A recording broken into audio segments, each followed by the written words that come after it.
kaZulu.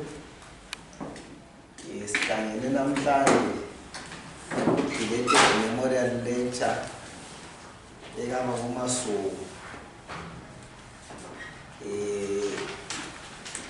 Njengenhlanganiso kulama individuals esazitshela ukuthi sihlale sibakhumbula ngemlando abayenzayo langendlela abadlula ngayo emhlabeni. Omunye wangibona kungoba kuMasuku. So njengenhlanganiso yebhethu kwakuthi siyenze lecture ngo-April, but u-April waconsider ukuthi abantu abaningi babeyinkayi. So sasesithi we cannot fail to honor him. So sasesithi namhlanje lo Africa Day sihlangane sikhangele ukuthi kati thina njengabantu i-Africa leyi siyingxenye yayo siphathane njani. So namhlanje lecture yethu sizayenzela ubaba udokotela Ndlovu, kuthiwa Philani ithandane Ndlovu. Udokotela omthetho owenze ngizalibala ukuthi ngaye nje. Philani ithandane Ndlovu, Dr. Flows Yunisa, LLM Yunisa, LLB Yunisa, so West Atari. Then okunye part of akwenzayo wastarta ukuba ngutitsha eyuze Ndlovu inside anti collaboration. Ama interest like research interest, public international law, international economic law, international investment law, law of property, international construction and engineering contracts, national procurement legislation, South Africa's Namibia, work history. So singathi yimbali yakhe yokusebenza. Ube ngutitsha teacher educator administrator of education Zimbabwe. Wafundisa futhi leGoli, legal advisor, consultant and practitioner in South Africa. So lapha bentingilethuleleni ibiography kababa Ndlovu ozalwa konkosikazi. Nguye namhlanje ozasethulela inkulumo. Ngibona ngazathi into esiqhakathekile efuna ukuthi sikhangeleni njengesizwe njengabantu ukuthi even le nkulumo kaNdlovu lami zabe ngiyilalele sisesikhathini sobunzima ngokuyamasona ukuthi izinto laziqaliseni uhlelo lokuyathatha imbono yabantu ngodaba lomqhazo, kodwa batsho ukuthi koBulawayo bazaphatheka kanjani, katsho ukuthi abangaphandle kwelizwe baphatheka kanjani, katsho ukuthi abenkabazwe labo kabasoze benjani bephathile. So ngibona ngazathi izinto zonke zona ezilokuthi sihlezi singabantu khona lapha kufuze sihlale sixoxisana ukuthi kanti kuyini esikufuna ukuthi mawudaba lombhuqazwe lulungiswe njani. Izinto kufuze ukuthi sindani ngibona ngazathi njengenhlanganiso lezinye inhlanganiso sizazama ukuthi sidinganeni sixoxisane ukwenzela ukuthi sibe ready ukuthi if kuqala thina sizipositione njani. Siyakwabantu liyakhombula ukuthi uJacob bathe bembuze eParliament umhlonishwa wenkulumane ukuthi right report le izaphenduka kanjani ebantwini. Andisayizwe impendulo kaMdeni ibazali asizwana wathi yena ephendula after umhlonishwa embuzile ngakhona wathi ireport umuntu ongamele sothiseka ngayo ozayenza bepublic.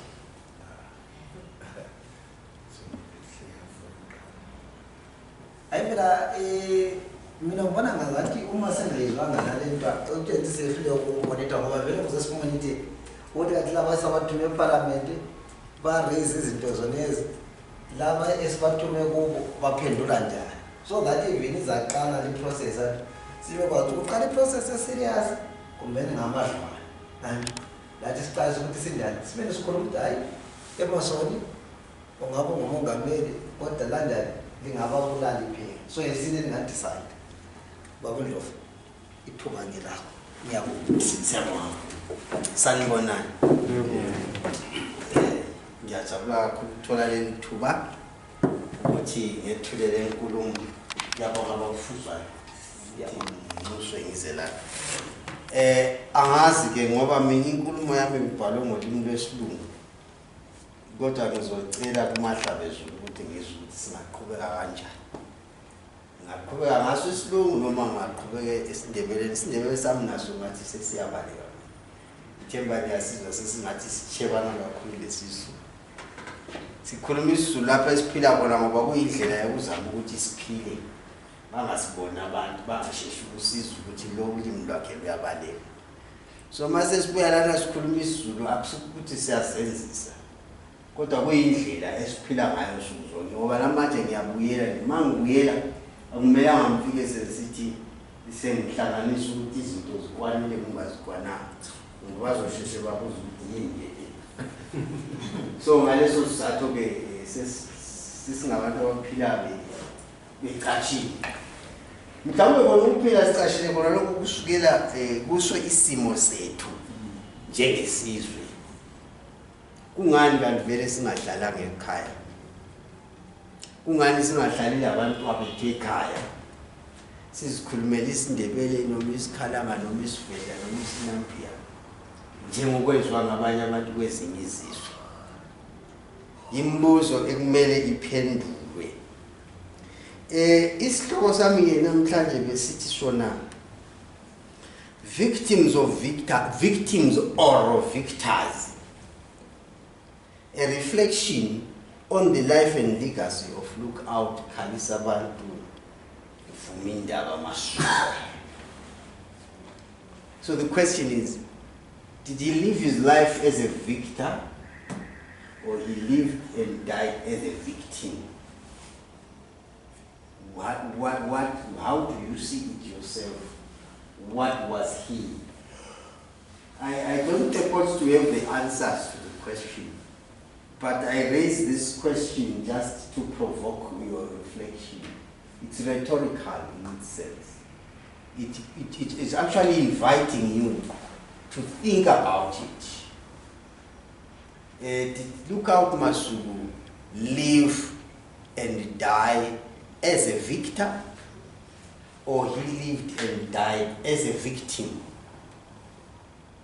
So if he was a victim, then the question would be, whose victim was he?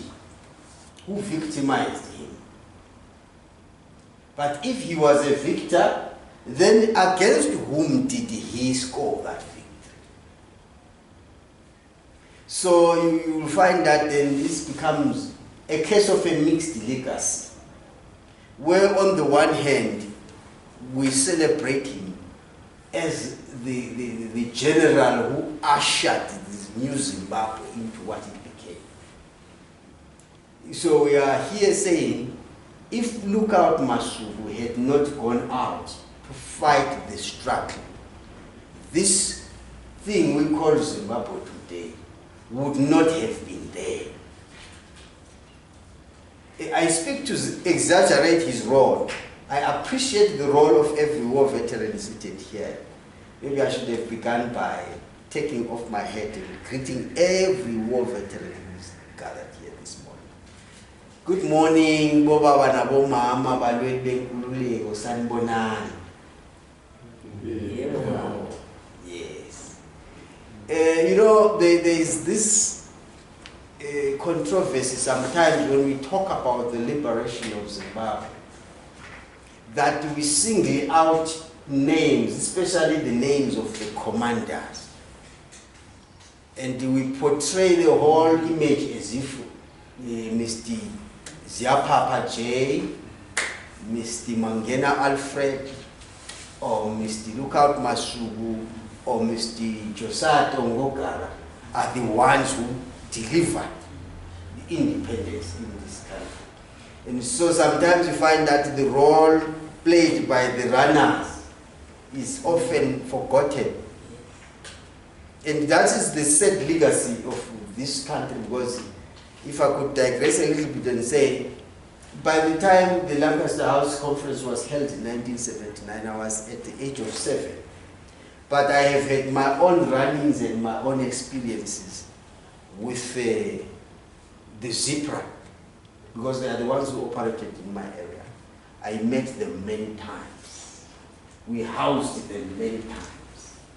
And we prepared meals for them many times. In my own homestead. My mother, my grandmother, my grandfather, everybody was involved there. And even some of the battles that were fought, I did experience some of them from my home. There are two that I remember very well, but maybe the one that I can talk about, which some of us here might know about. I'm sure you know about a bombing at a village somewhere in Machiji, sometime in 1979. How many of you have heard about that? I personally witnessed that from a distance. I was about 7.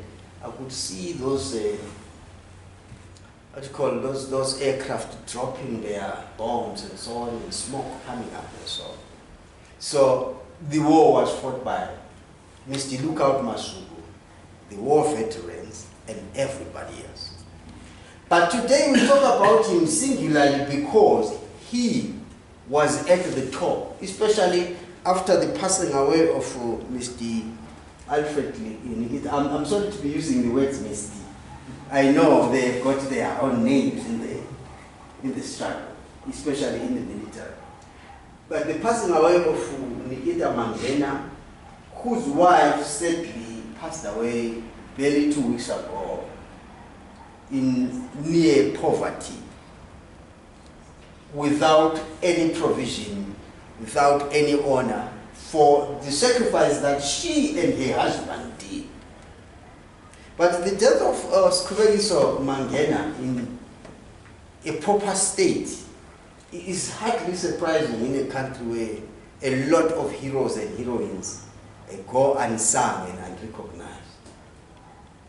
And this is one of the things that were raised by Mr. Lookout Masuku in a letter that he wrote to the Prime Minister, Robert Mugabe, in 1980, sometime in September. If you may allow me just to scan through that letter and read some of the words that Mr. Lookout Masuku said. He said, somewhere, this letter had several paragraphs, but there is this particular paragraph where he was talking about how the legacy of the struggle was being, sidetracked, whereby he was talking about the ZBC, then how it was not paying attention to that paragraph 4, the letter says, radio broadcasts give an impression that our full and well-known participation in the struggle to liberate our country is neither appreciated nor recognized. For example, only Zanda and Chimurenga songs are played, a development which affects cohesion in the army and is indeed out of step with the spirit of national reconciliation. Now, this letter was written in 1980. And by 1980, Mr. Lookout Masuku was already saying to the Prime Minister, the sidelining of the history and the contribution of Zipra and Zapo in the struggle is disconcerting and concerning, because it gives an impression that only Zanda fought and Zipra did not fight. So, when we talk about Lookout Masuku, we are talking about a visionary. We are talking about somebody who could see trouble coming as early as 1980. When you take time to read this letter, you really wonder if this man had prophetic insight and prophetic wisdom. because he raises questions about what kind of a nation we will build if the integration process means just grafting members of one military wing or group into another. Because he talks here in this letter about the troubles of ZIPA in the late 1970s, how ZIPA had been an attempt to erase ZIPRA, and while just integrating them into ZANLA, and eventually creating an army that would just be predominantly ZANLA, with just a few outcrops of ZIPRA elements here and there, coming not as equals, but coming to join an establishment. So these are the questions that Mr. Lookout Masuku raised in his letter to the Prime Minister.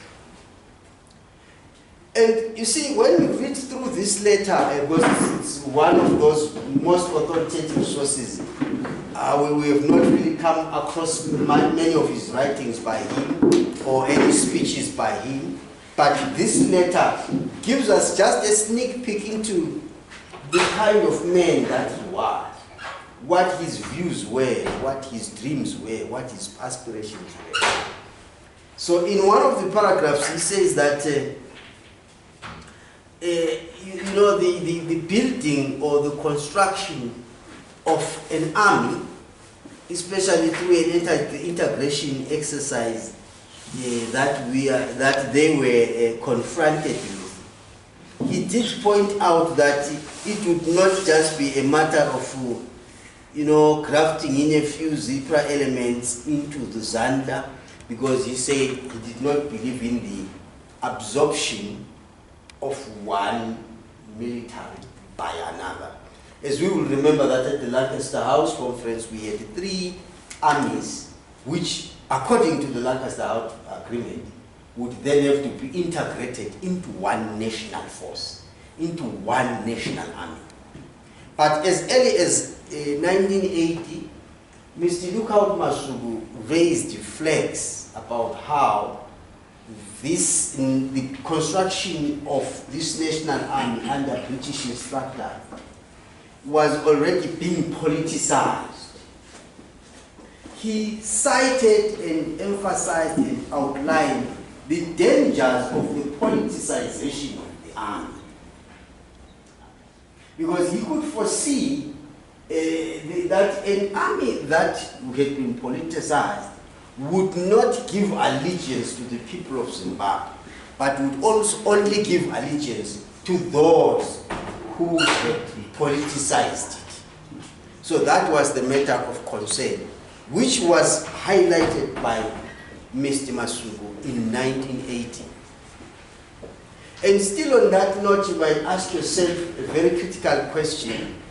I'm sure you may have heard some speculative suggestions by some people saying that Zimbabwe does not have a national army, but Zimbabwe just continued with a ZANU militia from 1979 into present-day Zimbabwe, just taking on a few elements from the Rhodesian Front and from ZIPRA, just throwing them in there. But predominantly, in terms of structure, personnel, and ideology, and allegiance, it is arguable that it is not exactly a national army, but it is a militia for a particular political organization. Now, to give credence to that kind of speculative thought is the idea that sometime in 2008, when it had become apparent that Morgan Tsvangirai might win the presidency, there were some elements within the army who openly said, even if you win, we will not salute you. So then that raises questions about the allegiance of the army. Is it towards the people of Zimbabwe, or it is towards the establishment? If it is towards the people of Zimbabwe, that's a very great thing to congratulate. But if there are any concerns, as they are, and if those concerns are not misplaced, then surely questions about the legitimacy of the operations of our army would need to be looked into by every citizen, because it matters to the citizen to whom the army is answerable.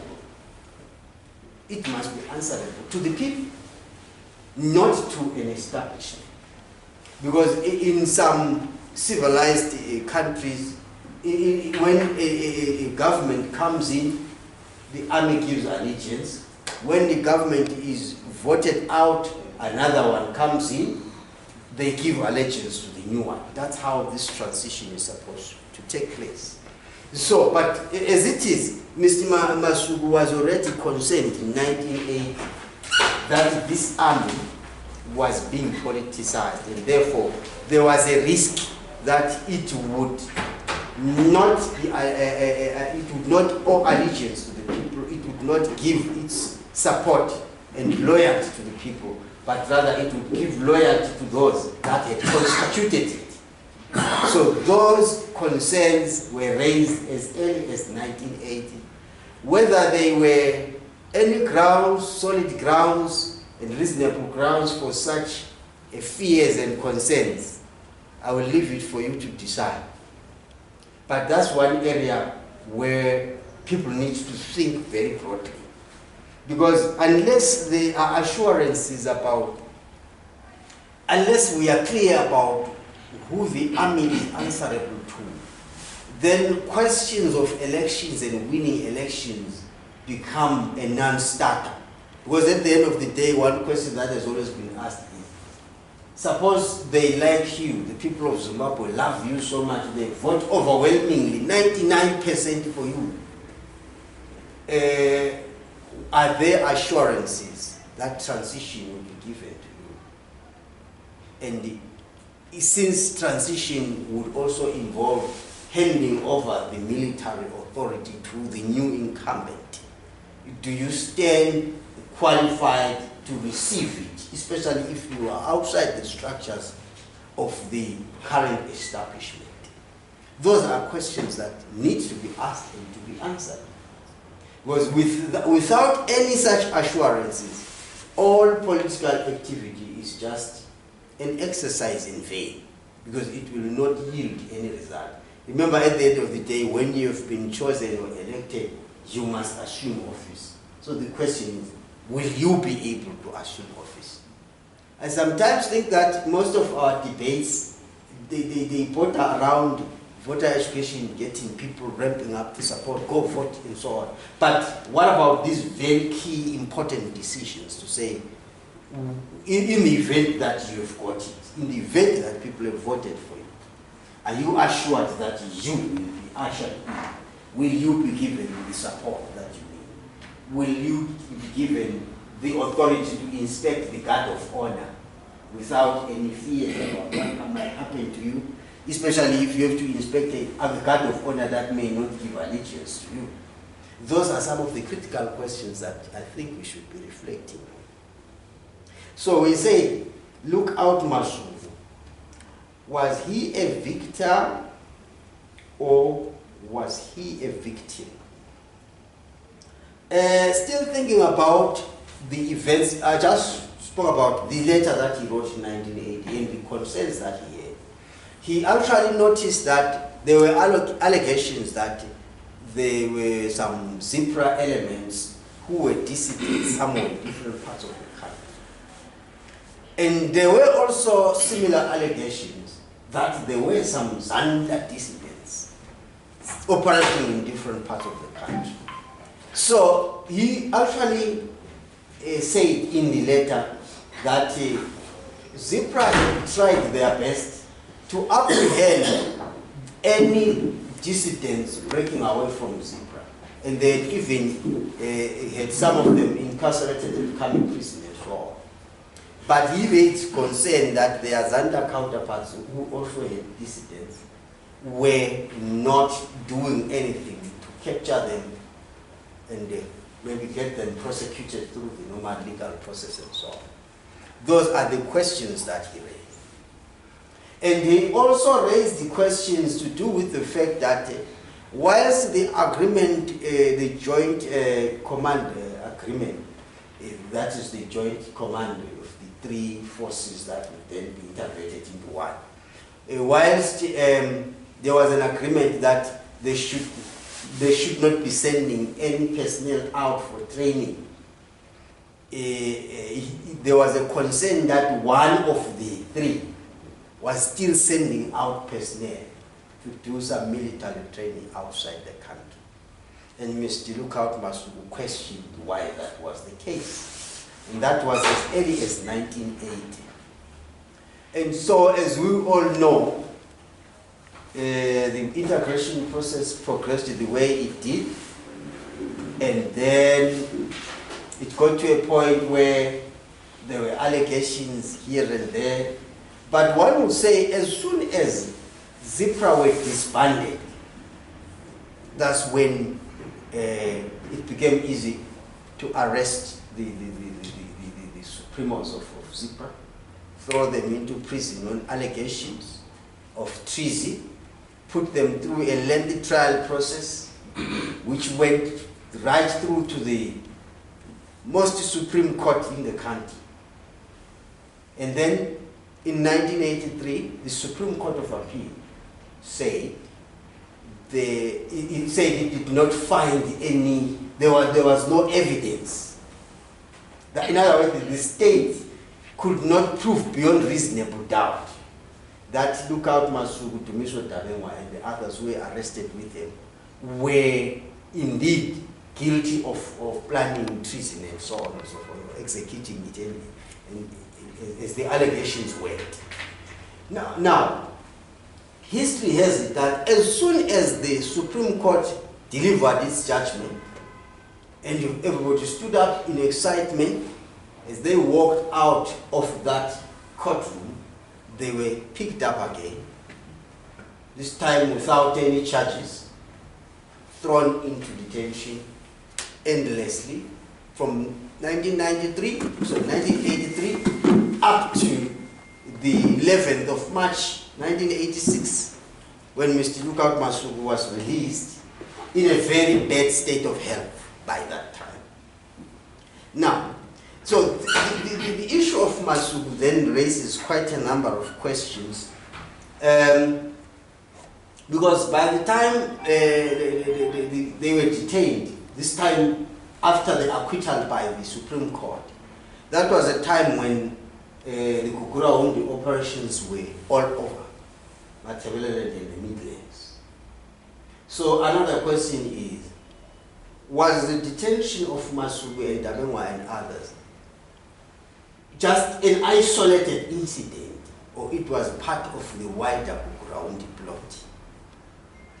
So it goes on from 1983 to 1986, they are in prison until Mr. Masuku is, as I have said, discharged from that detention, but in a very bad state of health, taken to Paranato Hospital, and then dies just 2 days before his 46th birthday.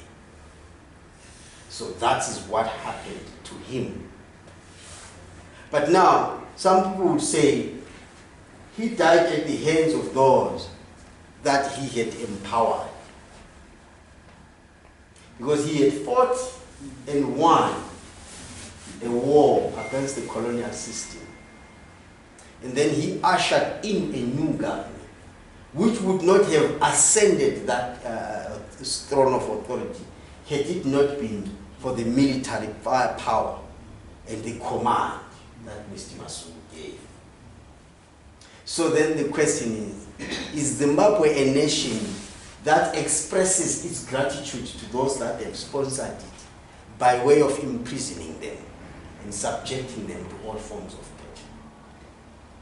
Are we living in a society characterized by paradoxes, whereby those that have done so well to us, we gratuitously torture? Look at the paradox and the contradiction within what we do and how we do things.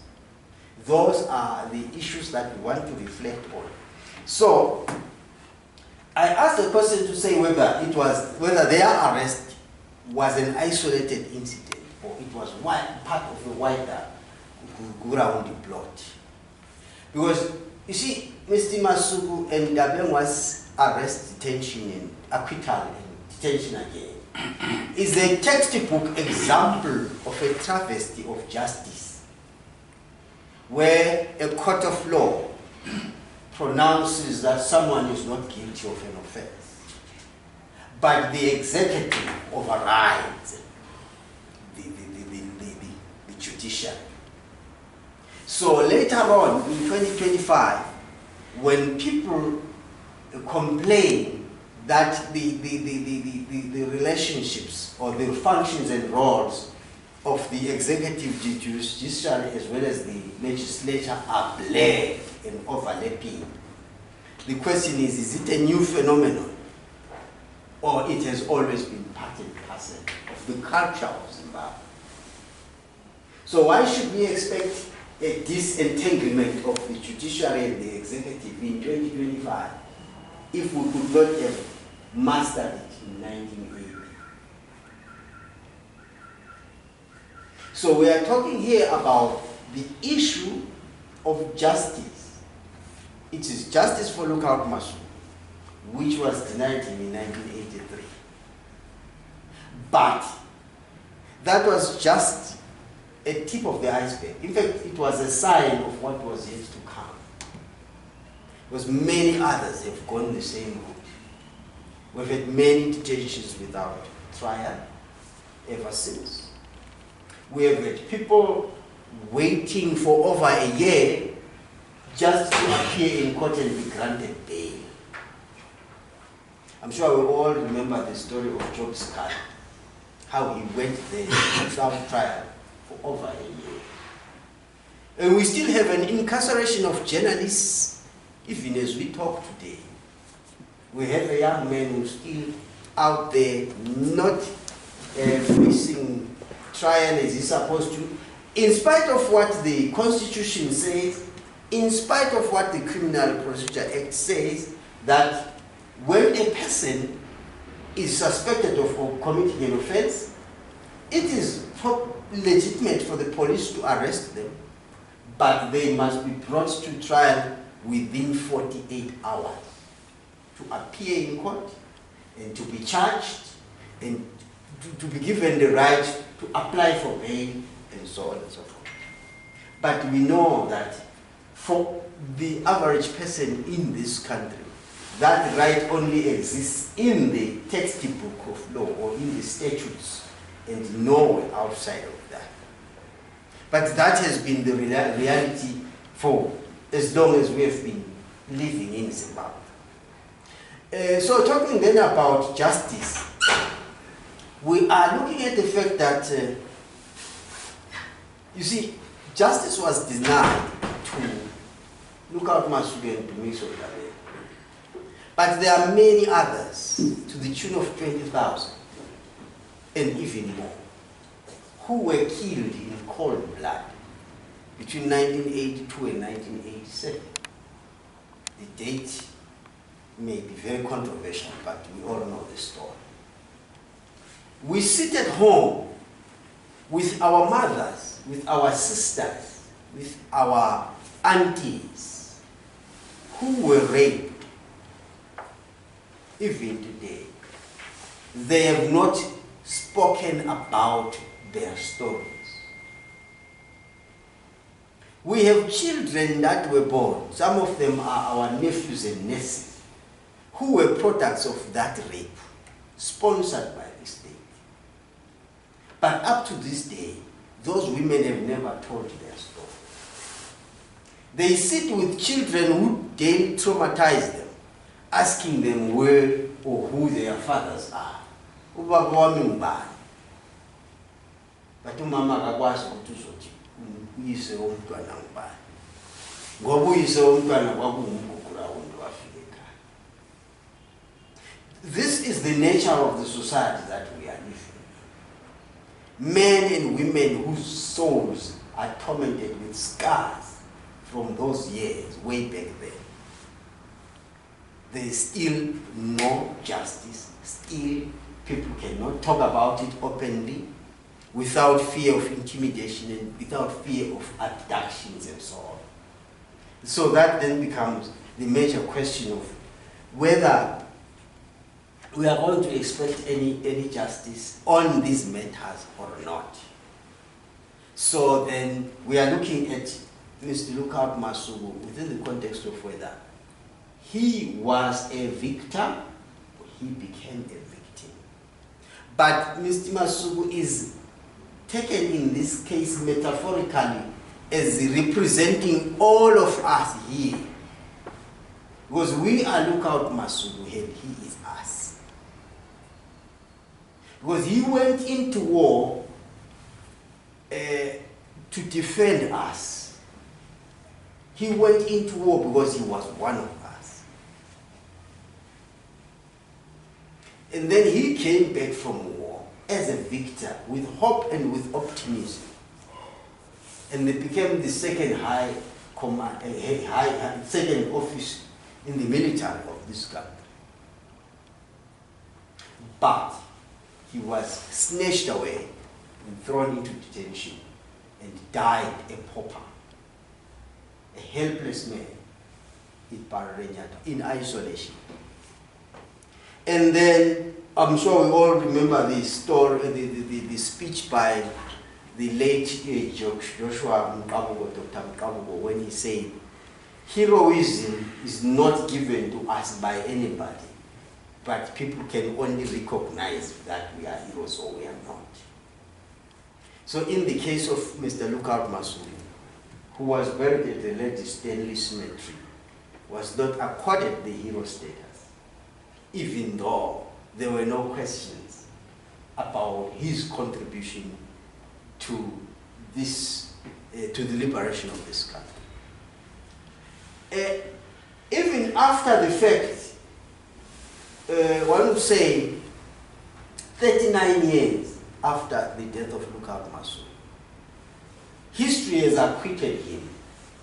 We all know that this whole story about dissidents and so on was just stage managed. It was choreographed. It was just used as a gimmick to just come and harass and terrorize the people. So history has acquitted him. But sadly, he's still been deprived of the honor that should have been given to him. So there has not been justice in life, neither has there been justice in death for him. Because posthumously, he still carries the tag of a dissident leader. Even though those who tormented him knew very well that he was not a dissident leader. Confronted at some point, they claimed that it had been a moment of madness, but never admitted who had been made during that time. And the question still remains. So then, fast forward to the present day, we have planned what are called Kukurahundi hearings. They are planned to take place under the supervision and the supervision of chiefs. And there are a lot of questions that are being raised around the capacity of the chiefs, the competence of the chiefs, as well as their eligibility to be the ones holding this kind of talks. So issues of justice still remain to be answered. For instance, there are two principles of justice that are almost recognized as universal. There is the first principle that they call in Latin audi alteram partem, which basically means when there is a conversation, you must hear the other side. You must hear what the other person has got to say. Because whenever there are two people having a disagreement, usually you find, or rather almost all the time, there are two sides to it. So the issue of audi alteram partem, which means hear the other side, must be part of this process. If it is a case of saying, let's hear the other side of the story, which then basically means the victims of Kugurahundi will have to talk in the presence of those chiefs, if that's the process that we are going to follow. So it's going to be accounts from the victims. But you see, a victim can't just talk about how he was victimized. In case he begins to lie and exaggerate, we must also hear the voice of the perpetrator. Because we must be fair, not only to the victim, but we must be fair to the perpetrator as well. So, is it possible to have a fair process where the perpetrator is not given an opportunity to talk, but only the victim does? I will leave that for you to think and decide. But from my own point of view, both the victim and the perpetrator must be part of this process. They must both share their own sides. For instance, from the perpetrator, we want to understand why Kugurahundi was sent and unleashed in the first place. Was there a justification for it? Even though, as we sit here, me and you, we may have our own views, whether it was justified or not justified. But the issue is, in terms of the law, the perpetrator must come and explain whether that was necessary or not. What motivated him or her to do what he or she did? So I said there are two principles. So the first one is, let us hear the other side. A very fundamental principle that we cannot operate without. So we talk about these two as cardinal principles of justice. They are so indispensable, you can't do without them. And the next one, they express it in a very long Latin phrase, which maybe let me desist from sharing. But it simply means, you cannot be a judge or a presiding officer in a matter that is of interest to you, because that's likely to occasion some balance or some bias. So in simple terms in Latin, you just find it by way of nemo judex, just nemo, N-E-M-O, then judex is J-U-D-E-X. That nemo judex principle.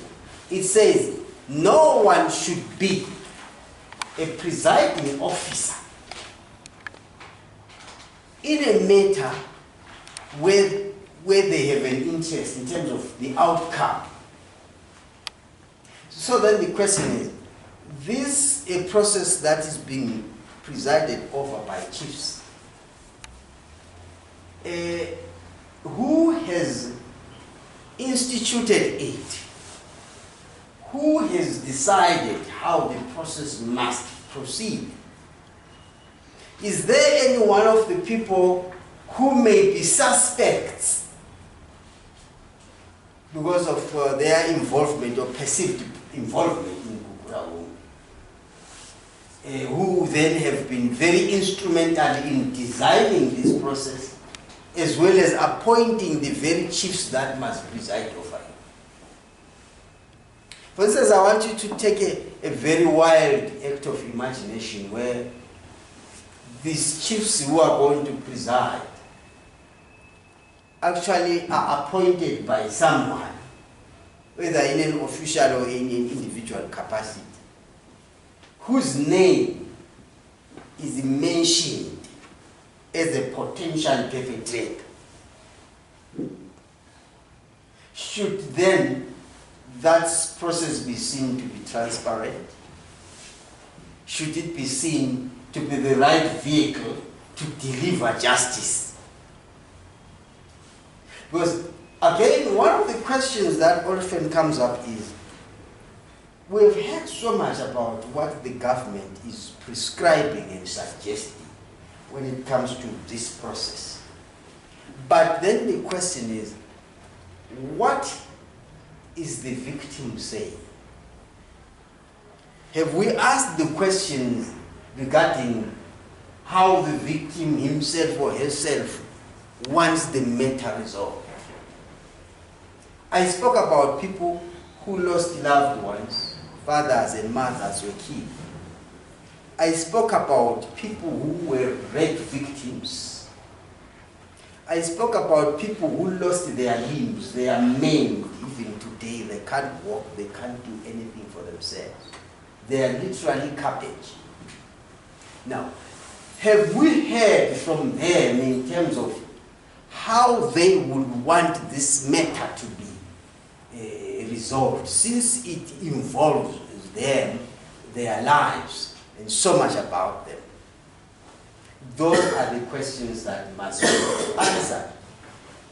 Because without the answering of those questions, we are likely to create or come up with a program which will just window dress the problem instead of addressing it. For instance, we have had claims that when Dr. Joshua Nkomo and Mr. Robert Mugabe signed the Unity Accord in 1987, they were resolving the Kukurahundi problem. The question is, if it was resolved, why are we talking about it today? And another question is, was Dr. Joshua Nkomo qualified to make a decision about a person like myself who may be a victim one way or the other? Was Mr. Nkomo endowed with the capacity to decide about my pain? That's a very critical question. Was Mr. Mugabe endowed with the capacity to, just wash away the experience and the trauma of rape that somebody at a village in Lupane experienced? Were they capacitated in that way? Is it sufficient for them as leaders of political parties to decide about the appropriate solution and remedy that affects so many millions of people? Were they people consulted? Those are critical questions that we need to ask. And there are many other questions to do with who is a victim of Kukurahundi. Is it only those who were shot at and lost their limbs? Is it only those who were raped? Is it only those whose parents or children were killed? Is it only those who were alive during that period? Is it possible to have somebody who was born in 2019 who is a victim of the crowd? Have we defined what a victim is? Maybe as we sit here, every one of us has different views about what a victim is. So, as we approach this process, have we defined these roles? Are we sure who we are expecting to hear from? And have we made provision for the victims, whoever they are, to express themselves? And what are supposed to be the consequences of this process? So at the end of the day, we know that data is going to be collected. And so what? I'm sure we had Babu Fuzo talking about the answer that was given by the Speaker of Parliament and so on. Those are the questions that we should be engaging. And the question is, as we are, as the communities of Maternal and the Midlands, do we have a common position about how this thing must be resolved? Are we the ones to determine how it must be resolved? And another question is, we have people in Ndare, people in Wonde Valley, people in Mazoe, people in Chirundu. If they are Zimbabweans themselves, as they always claim to be, and just like the rest of us this side, do they have an interest in these processes? Is it within their rights to ask questions about this? Are they victims of it themselves, even though they have not stayed here? Is it possible that somebody in Churundi or somebody at Mazoe is also a victim, even though he was not in Matabeleland during that time? Those are some of the questions that we need to talk about. And how about the millions of the people who have been displaced, who were displaced during the time of the active ground years, and even in its mutated forms, because people have continued to be displaced from this city. Remember, some people have argued, I don't know what you think about this, but they have said that the years 1983 to 87 were active Kukuraundi years, but then it mutated and took different forms. Now it still exists in a different form, in a subterranean form, underground. But its impact is not less hazardous than the original one. So, is it then correct to say genocide has continued in Matabeleland from 1983 to the present day? Because we have people who continue to be pushed because they are sidelined, excluded when it comes to job opportunities, business opportunities, and so on and so forth. And the place becomes uninhabitable for them. Then they go out into other countries to look for means to survive. Are they going out because of genocide in Kukurau? That's why I was asking whether it's possible that somebody who was born in 2019 could be a victim of Kukurau. Because if he's born somewhere in the flat of Hillbrook, born to a mother and a father who do not have birth certificates, because their parents did not get birth certificates here, since the deaths of their own parents had not been confirmed. So that baby born in Hillbrook, Johannesburg, who cannot obtain a birth certificate, then that person becomes stateless. Because as long as they can't obtain death certificates from any country, they will become stateless. So do we then have this problem being projected way into the future so that it will affect even those not yet born? Those are some of the questions to think about. So that's as far as the Kukurau process is concerned. That's as far as the principles of justice or lack of justice are concerned. We spoke about those two principles and we want to see them applied. Because if we don't apply those principles, then surely we cannot expect to have redressed the issue of Kukurau. But we are not talking about Kukurau. We are talking about Mr. Lookout Masuku and what his experience symbolizes. We said that it symbolizes a travesty of justice. It symbolizes this indifference towards justice, whereby I did give a few examples when I spoke about Job Scala and the Blessing Kana. Those incidents are not happening here, but they are happening across Zimbabwe. And the issue is they are taking on the same fashion and the same pattern that Mr. Lookout Masuku faced. So his case was just a starting point, and it just gave us a glimpse into what would happen in the future. That's why not so long ago there was this debate that incensed the powers that be. They got so agitated and irritated when youngsters started asking questions whether life under Smith regime was better than what it is now. Now, you may not begrudge the young people, I can see a lot of them here, for asking that question. War veterans, with due respect, I saw your work, I'm very proud of what you did. But your children and grandchildren are asking questions to say, was the war that you fought worth the effort that you gave to it? Because they have become victims of a system that you inaugurated.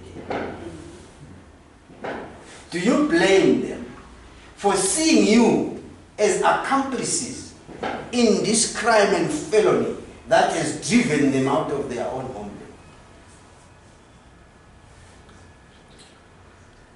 Do you begrudge them for accusing them, for having condemned them into this state of statelessness where they live as foreigners? Behamba kweminye imizi ngoba ekhaya kungahlaleki. Wenela. Yafana newenela. Mhlawumbe umuntu uzothi mama nina nanihambe wenela ngoba izwe lani ngakhululekanga. Sebeyelani ewenela abantwana namhlanje. Alikhululekanga.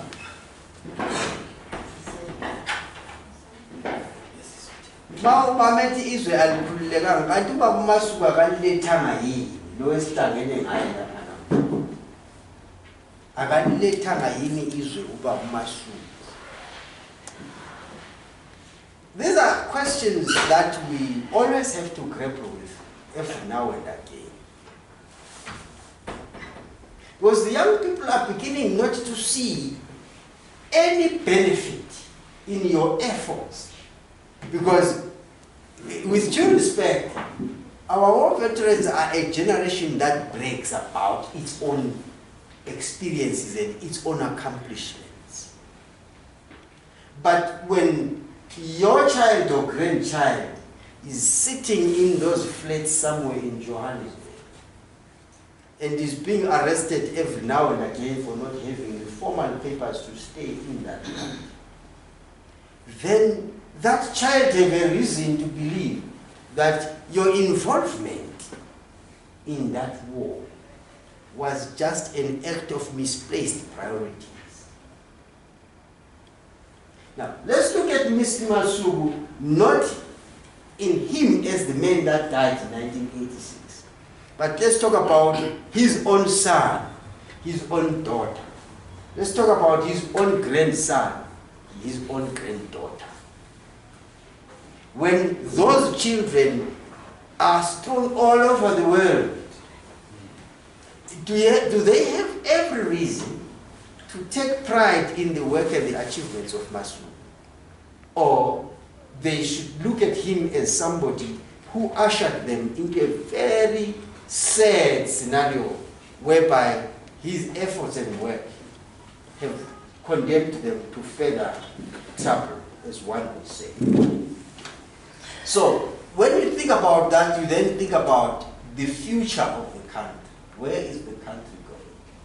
If the young stars are beginning to question your function and your role and your achievements in that struggle, then the question is, so why did you prosecute it?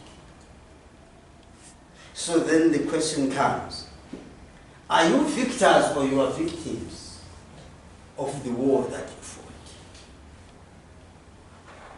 Maybe another question is, when you went to war, when Mr. Masuku went to war, did he know, did he clearly envision the kind of Zimbabwe that he wanted? And did he eventually get it? If he did get it, then surely it is a very sad picture that we see. But if he did not get it, then what was the effort all about? And maybe another question would be, then what next? So these are very critical questions that we need to because you see, the way the young person in Zimbabwe understands independence matters. Because whilst our fathers and mothers and our grandfathers speak about their efforts and their contributions and the sacrifices that they made, surely the children should be able to look back and say, my grandfather or my grandmother made a sacrifice and I'm reaping the fruits of it. But if that same child is living in abject poverty and statelessness, for that matter, then surely there is no point in the war having been fought. So the question is, should we be proud of the work and the efforts of our fathers and mothers during that liberation struggle? These are questions that I ask not because I have answers to, but like I said earlier, I'm trying to provoke reflection. If we can all reflect on this, it will then help us, to shape ourselves and constitute ourselves into a better nation and a better country and a better community than we currently are. Because there are so many unanswered questions about Zimbabwe. I think one of them that I can just mention as I round up is the question of Zimbabweanness. Who is a Zimbabwean? How many of you know a Zimbabwean? If I could ask you to tell me what a Zimbabwean is, do you know what it is? Are you a Zimbabwean as you sit here? Raise your hand if you are one. Okay. Raise your hand if you are a Zimbabwean. Oh, raise your hand if you don't know whether you are one or not.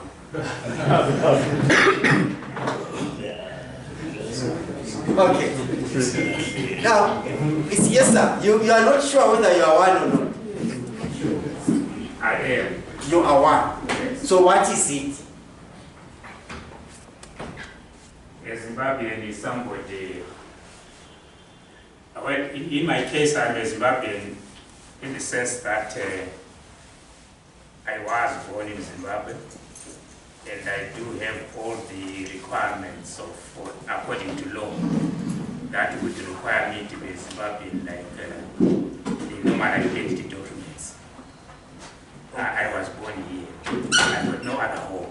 Okay, is it about identity documents and the geographical place where one was born? Or it should go beyond that? It can, but in my case, I narrowed it to that because I think it fits me well there. All these other descriptions now outside, they only serve to raise my case more. What are some of the possible descriptions? One can be a Zimbabwean by virtue of, even if born outside in terms of geography, but the roots, the parents and the like are originally from Zimbabwe. Okay, thank you, sir, for raising that. What an interesting question would be, these war veterans were born here and they had a Rhodesian identity document. So why did they go out to fight? Was nobody contested the fact that geographically this was their place of birth. So why did they go out to fight? Because I'm sure they can all confirm, those were there, that they had ID documents, they had been born here, nobody ever described them as foreigners, but they went to fight to bring Zimbabwe in, to usher Zimbabwe in. So what were they fighting for? So do we then narrow being Zimbabwean just to this civil, what's called civil registry data, like your surname, your first name, your what's called ID number and so on? Or there should be something more to it? Yes, sir. Yes, sir. Wefaka nzima kakhulu. Okay. Yonke lembuzo osijikela yona lawe singawujikela ngeke uyiphendule. Mana phela mbijana, the reason why ungelazi impendulo ukuthi lathi asilazi impendulo, because like uSibanda is saying, abantu define Zimbabweans by i-constitution yezwe, i-documents esizithwalayo lapha sizalelwe khona. But lo mbuzo owubuzayo wena is deeper than that. Do I feel I belong? That is your question. The situation yezwe nabaphathi abaphethe izwe bangenza ngizizwe ngingaphandle, ngifana lo mzukulu okhulele lapha ekhaya, kodwa indlela engiphatheke ngayo ingenza ngingazizwa ngumntwana walapha, kodwa mina ngingwalapha. Yiyo umbuzo wakho lapho yakhona. Because unjalo sikulecture lapha ka-comrade Lookout Masuku, kasingeke sikuphendule ngendlela ofuna sikuphendule ngayo. Asibona nangu baba lapha. Sahamba sayawula we-40 the legitimate character of the regime, which was ruling us. It was imposing its will on the majority.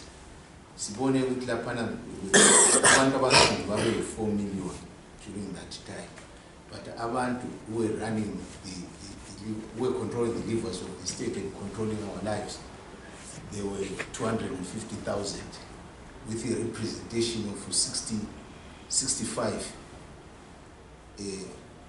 members of parliament in the legislature. And then ngasikhuluma ngokulwa ukuthi sivele kumi njani. Yes, we've achieved independence, but the element of freedom asila.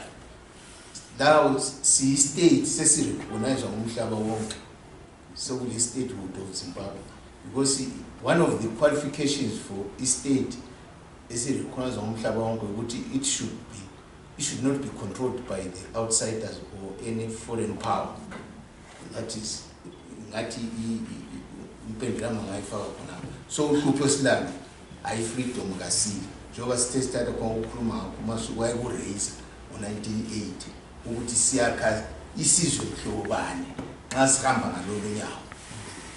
Yabonga kakhulu baba. Yebo ukuthi njani ukuze umphendule umbuzo wakho ukuthi aweZimbabwe sengukhohle. Hayi ngibeka baba. ngizathi ngibele ibali singalifaka nabo acceptability. Okay. Ngizakuma khonapho. Acceptability. Hayi siyabonga kakhulu. Yebo baba. Yeah.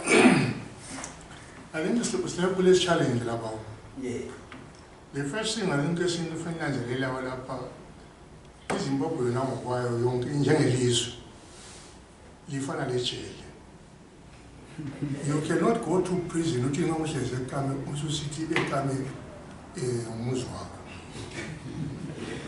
so this is exactly where we are. Amalungelo awenza ukuthi ube ngumuntu ngawekho ikamela bani. Kodwa uhlezi khona bani ekamela bani. So this is where we are. The physical structure is defined, ayisikhona.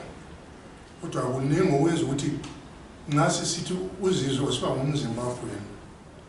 Kulokunye ufaka ukuthi ube khona kunonke ukuhlonishwa amalungelo okunokunye okuthize. Yizo izinto ezingekho ekame prison lapha. Yikho esiliwathi. Siyabonga. Yebo baba umthungu. Siyabonga lecturer. Yes, i-question complex kodwa ifanele nayo. So probably i-general perception ithi yona there is no freedom. Ngingalalela uzilethu bakuJoshua Nkomithi wafunda very late ukuthi one can attain independence but suffer from having freedom. Nxa singathwala define ngamaZimbabwe or something else, it would be very difficult for Lookout Masuku to say is Zimbabwe called. What we are saying, are we Zimbabweans? No, there is no Zimbabwe yet. Ngoba freedom. But if you went to any African country today, in 25, they celebrate Africa, you find Mswaziland, Mswati, is enjoying to be a Swati in Swaziland. Lesotho, Zambian will be enjoying to say, but look out here, so there's no such country. So I don't know if I'm a Zimbabwean or something else. Thank you. Yababa. Thank you for giving me the opportunity. And the deliverance lecture. It was very, very mind-opening. Well researched, I would say. Maybe the only mistake was you referring to General without Masuku as Minister. I stand corrected. I'm a traditionalist. As a traditionalist, I think very much our company say this part of Ngapagit is Zimbabwe. Moba Nanzel Nemuva, Sasnashanga Nangalawan, Nabangan.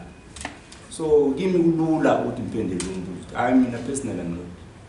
I may be holding a document, but I'm not a Zimbabwe. No, to Zimbabwe. Yeah, for sale out in Zimbabwe. I'm ambiguous about that. I'm hesitating what these people say. I'm not a Zimbabwe. A document will never make me who I am. I believe it was a move, maybe it was a mistake, which is strong Labangan. You want to be people as coming and elaborate. Mababa Karabash was a one is Mabasumo. When this is what in our organization of Police Center. Yababa. I think I would like to thank Bishwiga Zulu, Slangani, they've done before. I know too before 2016, Daremo, Mateo, Taze Kuluma, Mo Mangena, Masu, on the same day. I think if we do that, we should do that. Slangani is a food, the African Union, which is today, 25 May, is actually Africa Freedom Day. And so when we look at law, more, for example, we have to say, okay, he was the first president of Zambia, but we say, Malawi, Maya, Zambia, our president of Zambia, why Kalisa as a country is Zambia? Yeah? Now, that is equivalent of our country, Ngapa, is Zimbabwe, Eyakiwa Ngapa, where Zambia. Now, if that is the case, then we have to say, Zambia yazama uhlangana. Kwaba namarose ayikhuluma but kasavela lebulo savela umthwana asisiwe maZambia laba abantu bokuze sabafika la. Therefore, it has to be another question ukuthi Africa Freedom Day isihamba njani thina la. Abanye bethu ababekhona la, for example, abazojeva Maseko. You would say alwana ngumZambia. Uwa ngumZambia kwakusitshona. Abanye bahamba lapho bezimenzwa ngendaba evela leSouth. Now, do we say Sinabe South, Singabalapa, Nikosalula Lab, and then beyond that, Lady leaves what was within the boundary. Zimbabwe was supposed to be a place where everybody was equal, including Akiwa Azalela. In 1957, for example, the African National Congress, Yakokelo Mkom Oala, the African National Congress in South Africa of 54 or some kind. So does that make us a particular country? We say we move. Ways are in 1893. Bisola, you will leave with the Masuku banks. Up a Haran Leala, play the central bank, la. The state house, la. Does that make us a different part of the country?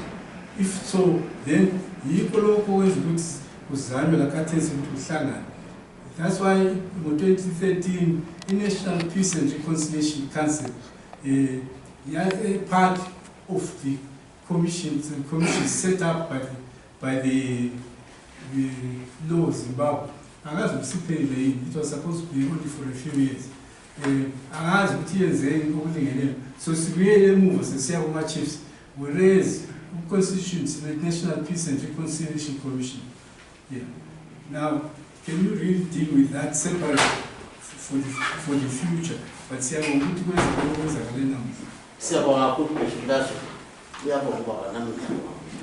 right, thank you very much. As I began by saying, first of all, let me appreciate all the different views that have been shared here. They are all very eye-opening views. Hey, Mom, that's the level of the still cool. Mrs. Kulmesa Shimbo, what to happen? Ngiyabonga zinizambo bakhona lapha emhlanganweni. Mina ngisuka ngibe lokuthiseka ukuthi ngokuba kumbe ngizimbabwe kumbe yini nxa sonke singamaZimbabwe ngiyakubona ukuthi look after Masuku yena wahle wakubona siphathana njani ngoba nxa sonke singamaZimbabwe asiphathaneni njengamaZimbabwe silingane asilingane siyabonga kakhulu mina ngithi asilingane ngizasukela kudala mbijana ngesikhathi segugu rawundi sasithi nxa sihleze emhlanganweni so kuthiwe ama-dissidents angazaphendula la. It's a professional meeting for what? Ngiyi-dissident ngesibongo. Ngiyi-dissident ngokuthi ngivela ngaphi. Nxa kukhulunywa ngathi yaphendula ukuthi ama-dissident akeme la. It's a professional meeting. Akeme. Sikhulume thina.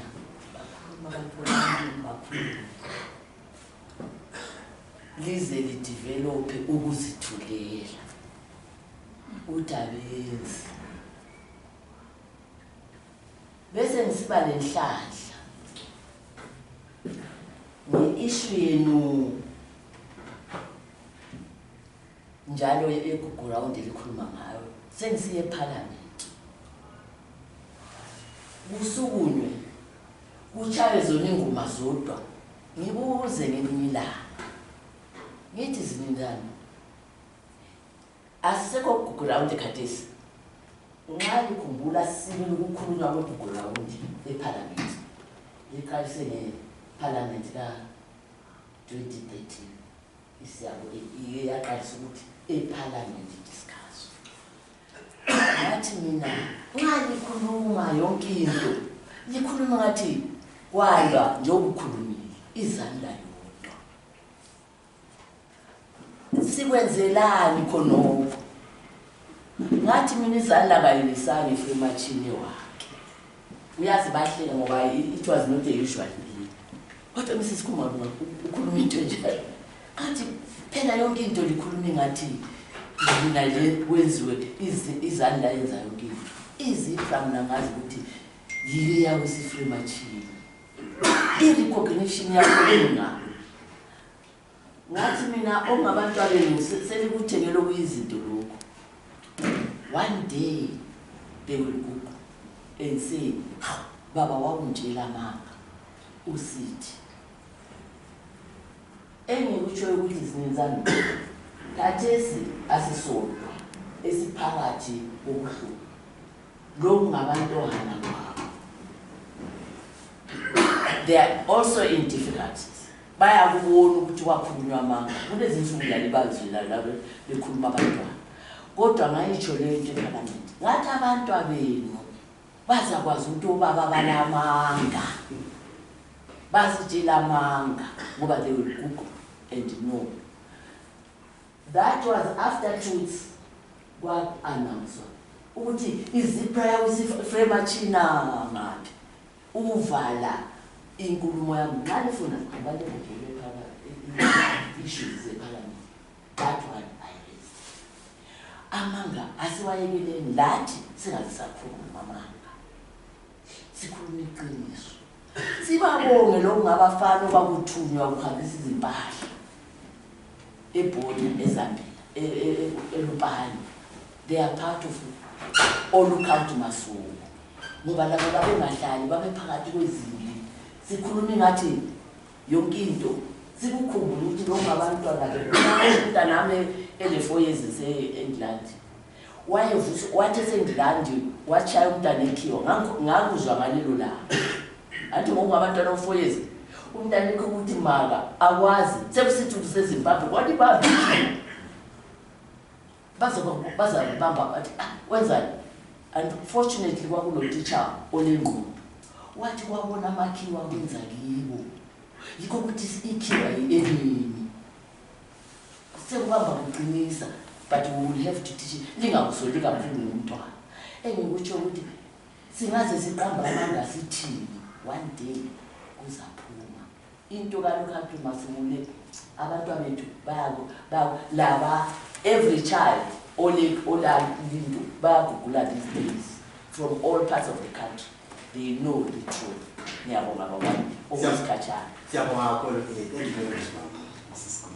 Right, ladies and gentlemen, we have received so many responses from different views and different points of view. When I asked the question, I didn't know what answer to expect. But some interesting views were raised.